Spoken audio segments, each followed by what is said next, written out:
Hi, this is question 5 from the AQA Core 3 January 2013 exam paper.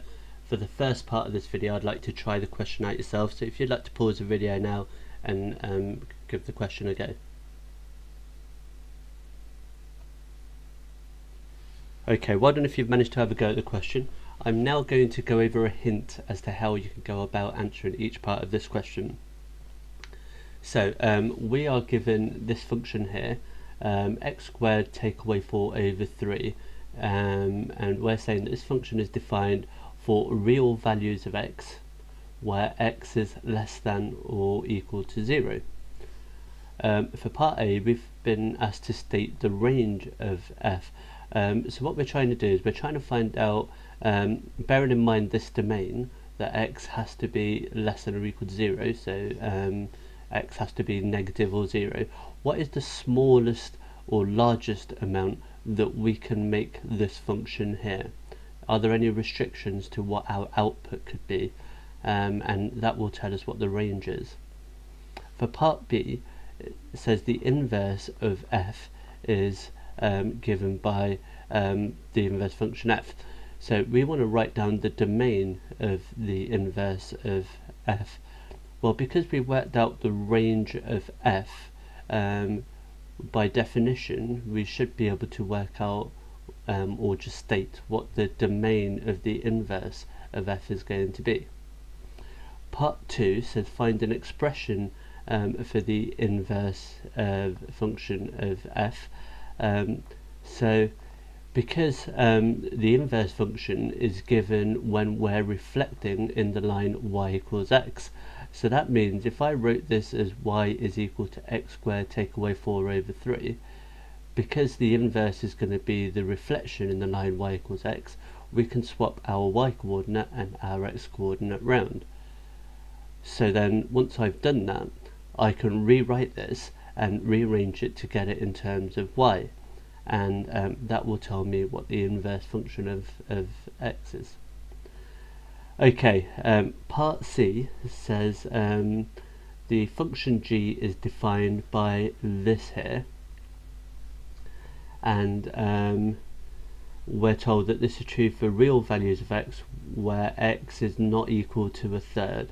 So it looks like we've got an asymptote when at x is equal to a third, and that's because we can't have the natural log of 0. So that's why it can't be equal to a third, because that would make that 0. Anyway, so for the first part of C, it says the curve y is equal to g of x intersects the x-axis at the origin and at the point P. So we've got an intersection there and an intersection there, and we want to find the x-coordinate of P. So the x-coordinate of P will be given when the y-coordinate is 0, because that's when it will cross the x-axis. So we want to make this function here equal to 0, and then we should be able to work out what the value of P is. Okay, part 2 says state whether the function g has an inverse and give a reason for your answer. So I'm just going to say one thing here, that you can only have an inverse for a one-to-one function. Part 3 says show that gf of x is equal to ln of x squared take away k, and we need to state the value of the constant k. Well, if I rewrite this as and this is what this actually means. It means, I'll write it over here, gf of x means, g of f of x.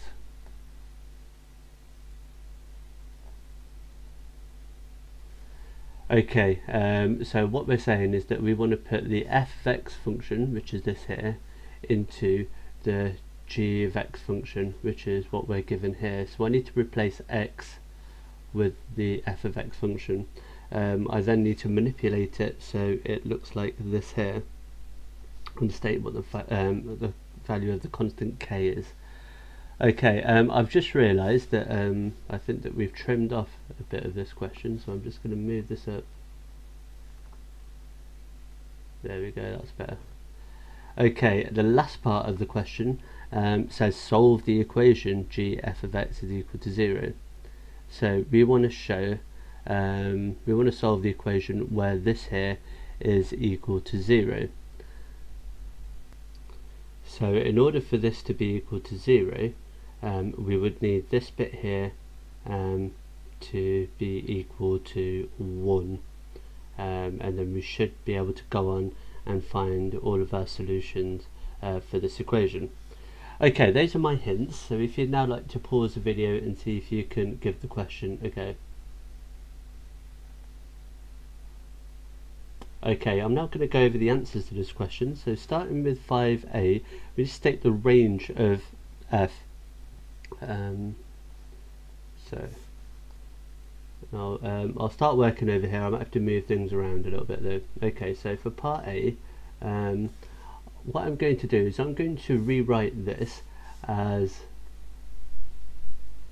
and I'm going to split this into two bits. So I'm going to have x squared over 3 take away 4/3. Okay, now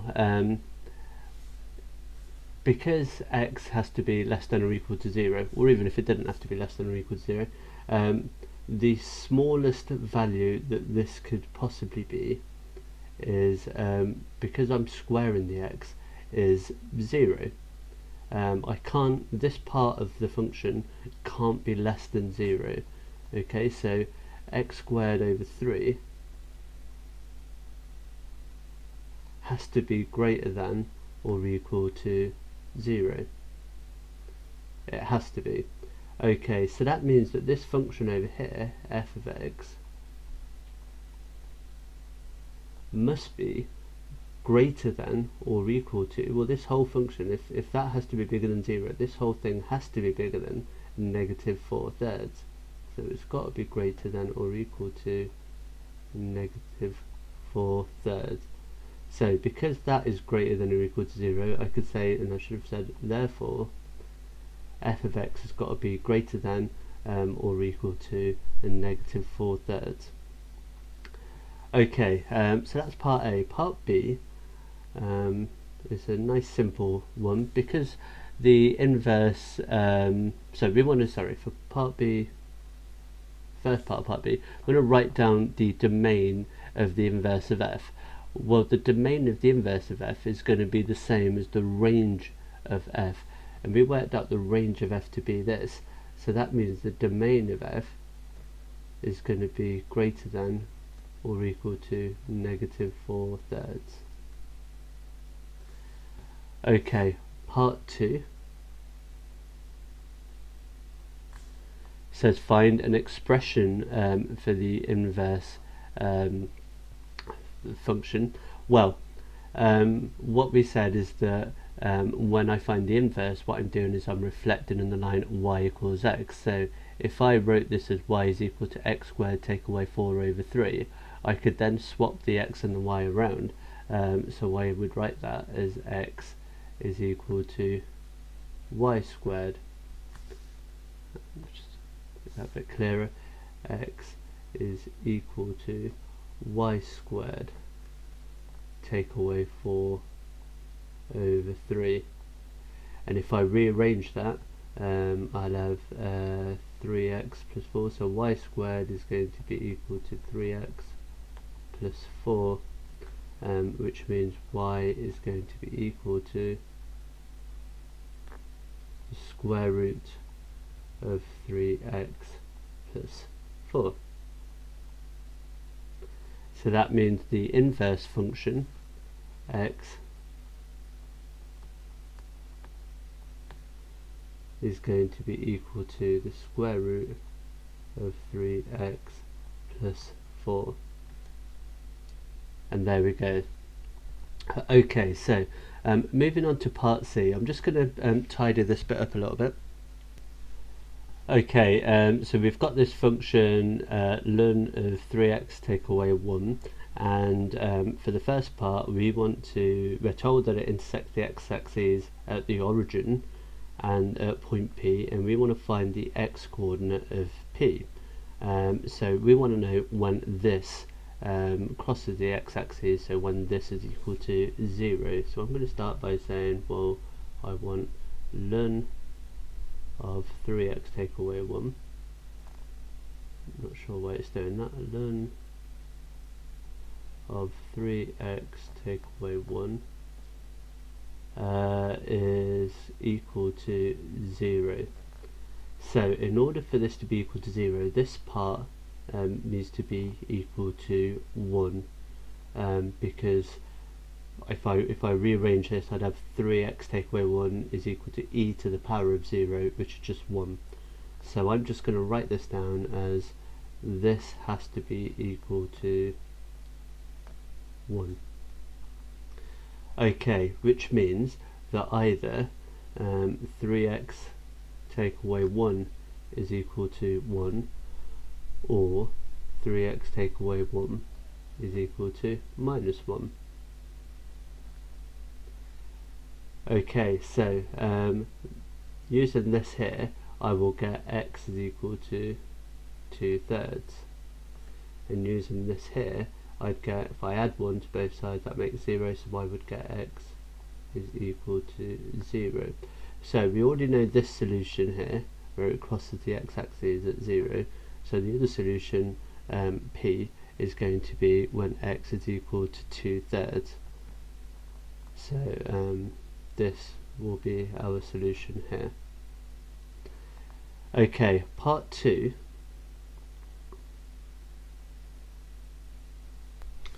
We are asked to state whether the function g has an inverse, and we need to give a reason for our answer. We can see straight away that it's not a one-to-one function, it's a many-to-one function. If I inversed a many-to-one function, I would get something that was one-to-many, which doesn't exist as a function. So therefore I can only inverse a one-to-one function. So we can write down this is not one-to-one,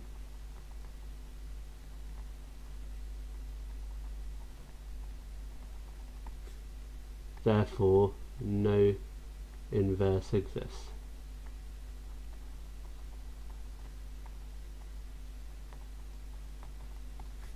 Okay, and there you go, that will do.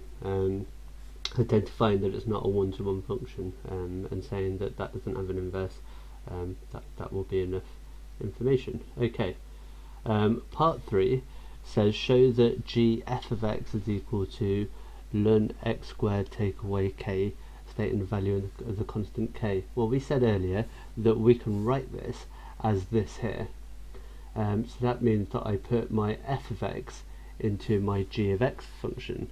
So I'm going to put this into this here. So I can say that g f of x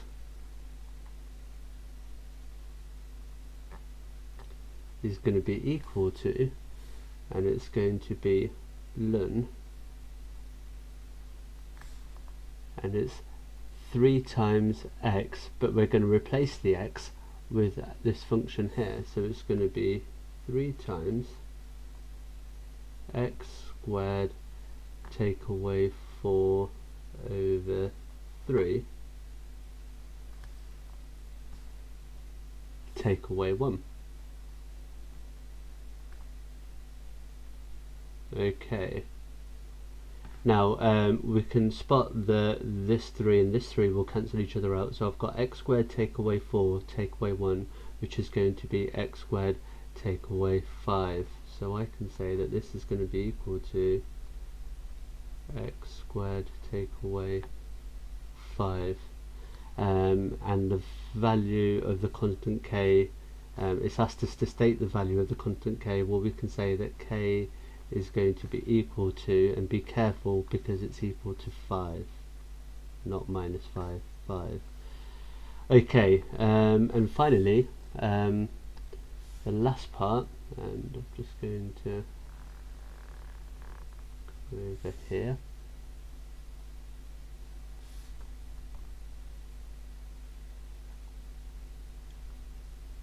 Okay, so we want to solve this equation now. Gf of x is equal to 0, which means that this is equal to 0. So I'm going to start by writing down that ln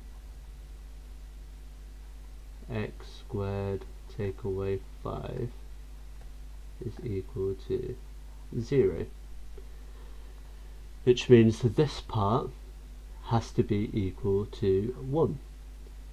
Because ln of 1 is 0.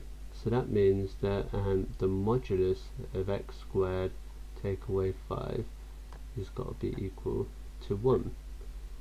So that gives us two different scenarios, because we've got either x squared take away 5 is equal to 1, and because it's the modulus, we can also have x squared take away 5 is equal to negative 1. The modulus of 1 is 1, and also the modulus of negative 1 is 1. Okay, so that means that x squared would be equal to 6, or x squared would be equal to 4. So this gives us two solutions here. We'll have x is going to be equal to plus or minus root 6, or x is going to be equal to plus or minus root 4, or plus or minus 2. Now at the start we were told that we had a domain for this here where x is less than or equal to 0, and we had a domain over here as well. This was true for all real values of x where x is not equal to a third, and because we've got a composite function over here, then we need to take both of these domains into account. So that means our domain here is going to be x has got to be less than or equal to 0. We can ignore this part of the domain because that's not less than or equal to 0 anyway, so that's already been included in this domain here. So we can now write down our solutions as we're going to have x is equal to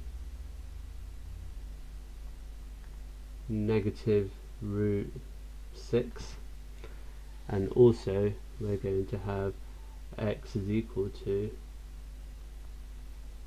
negative 2, and both of these are going to be the solutions to this equation here.